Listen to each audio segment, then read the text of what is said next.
जंतर मंतर पर सीजेपी के प्रोटेस्ट को लगातार समर्थन देने के लिए लोग पहुंच रहे हैं। भवीन कंधारी जी जो क्लीन एयर यानी साफ हवा के लिए काम करती है, वो भी हमारे साथ बात करने के लिए मौजूद है। मैम, अभी मैंने आपको कुछ देर पहले सौरभ से भी बात करते हुए देखा, किस तरह से आपको प्रोटेस्ट लग रहा है आगे? मतलब बहुत इमोशनल जब आप यहाँ आते हो, देखते हो, क्योंकि हाँ, हम 33 मिलियन लोग हैं सिटी में, पर फिर भी हम सिर्फ शायद 700-800 लोग हैं। तो वो सोच के लगता है, पर ये 1000 लोग बहुत मायना रखते हैं। जो लोग अपना वक्त निकाल के अपने प्रायोरिटीज को पीछे रख के, चाहे स्टूडेंट्स हैं, पेरेंट्स हैं, हर लोग, मैं भी एक पेरेंट हूँ, मेरे लिए बहुत ये पर्सनल दुखद चीज है कि जो बच्चे अपने लिए जान दे रहे हैं इसके लिए। सो इट्स हैरानगी की बात है कि गवर्नमेंट को क्यों नहीं इस बात की चिंता होती कि गलत हो रहा है। बात करना चाहिए, आगे आना चाहिए, बोले क्यों अगर रेजिग्नेशन नहीं है। कहीं पर मैं पढ़ रही थी स्वीडन में, एक नर्स से एक कोई गलती हुई है, कोई चीज हुई है, तो हेल्थ मिनिस्टर ने रिजाइन कर दिया एक केस के लिए। एक डेथ, इंडियन टूरिस्ट की डेथ हुई है कुछ साल पहले। सो ये आई थिंक जिम्मेदारी बनती है, ये कोई मांगने की जरूरत ही नहीं होनी चाहिए। पर हमारा माहौल ऐसा हो गया है कि हम जो भी आता है गद्दी पे वो सोचता है कि अब मैं इसको नहीं छोड़ूं, तो ये बहुत गलत है। यूके में ही देखिए, 10 अभी 10 साल में 6 प्राइम मिनिस्टर बदले हैं। लोग खुश नहीं हैं, वो लोग जाएंगे।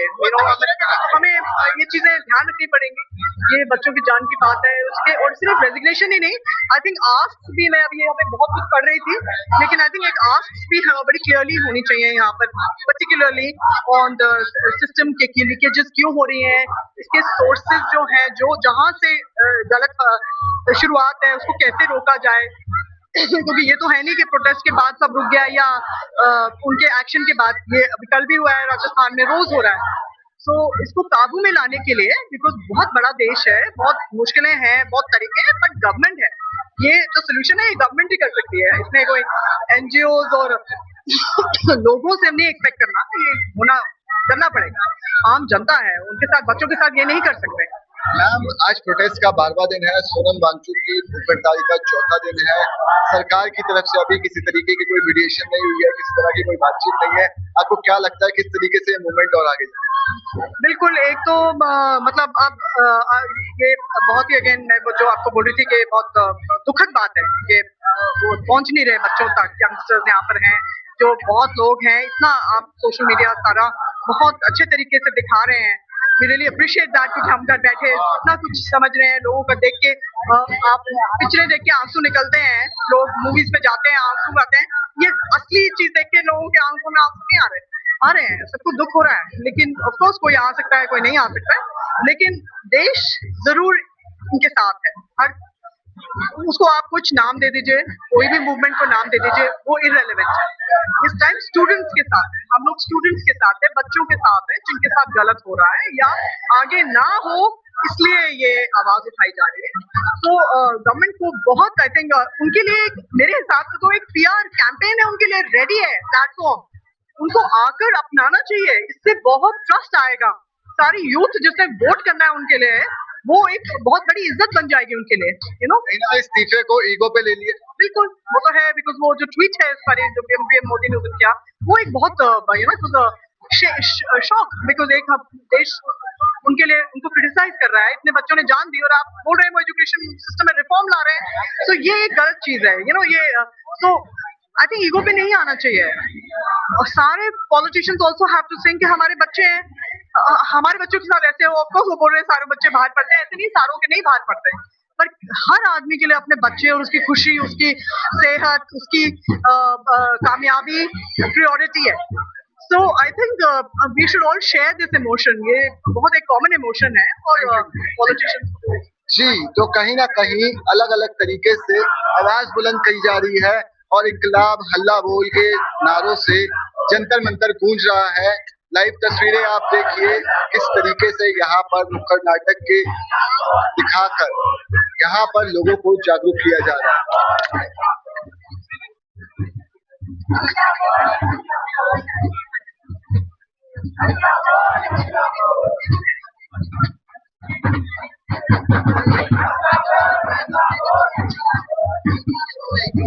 यार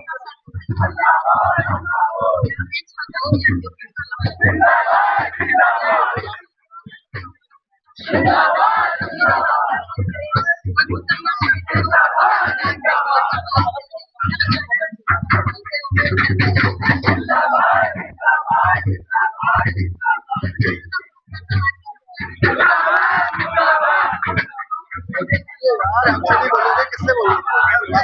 बोलने तो आए हैं यार। ये क्या हो गया यार, 2 मिनट।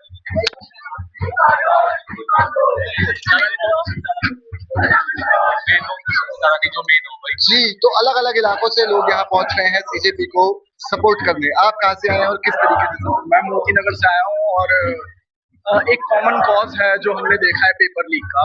मेरे भी कजन्स ने पेपर दिया है और हर वक्त पेपर लीक होते रहते हैं, ये तो नहीं चलेगा। 2021 के बाद से तो एसएससी आप देख लीजिए, एसएससी का कोई भी पार्ट, जीएलसी, एचएसएल या फिर नीट के पेपर देख लीजिए, और इवन उससे पहले भी। पर इतनी स्टबर्ननेस किसी गवर्नमेंट में कैसे हो सकती है कि वो बैठ जाए और अपना मुंह ना खोले किसी भी चीज। तो ये नहीं चलना चाहिए बिल्कुल भी, किसी भी गवर्नमेंट द्वारा नहीं चलना चाहिए। I am not only talking about BJP, कोई भी A to Z। जी, वीडियो मैं आपको दूंगा, पहले ये बताइए किस तरीके से आप इस मूवमेंट को सपोर्ट कर रहे हैं। वीडियो मैं आपको प्रोवाइड करवाऊंगा, मैं बना। देखो सपोर्ट मुझे आज मतलब मुझे अब विश्वास हुआ है कि मैं ना ये देखने आया था सुबह से। मेरे फोन पे इंस्टाग्राम पे बहुत सारी रीलें चल रही थी कि इसको जो है ना शाहीन बाग बना दिया गया है और ये इस तरीके से। मैं ये चेक करने आया था कि भाई ये सच बात है या नहीं है। और जहाँ जागरूक नागरिक होने के नाते पहले अब ये चेक कर। हाँ, ये चेक करने आया था, लेकिन ऐसा कुछ भी नहीं है। सब चीजें फेक थी, कोई शाहीन बाग वगैरह कुछ नहीं बनाया गया था और वो गलत तरीके से मतलब प्रिटेंड किया जा रहा था, जिससे हम लोगों के आंखों में एक भ्रम पैदा किया जाए कि भाई ये ऐसा हो रहा है, ये यहाँ पे ये बनाया जा रहा है, यहाँ पे ये बनाया जा रहा है।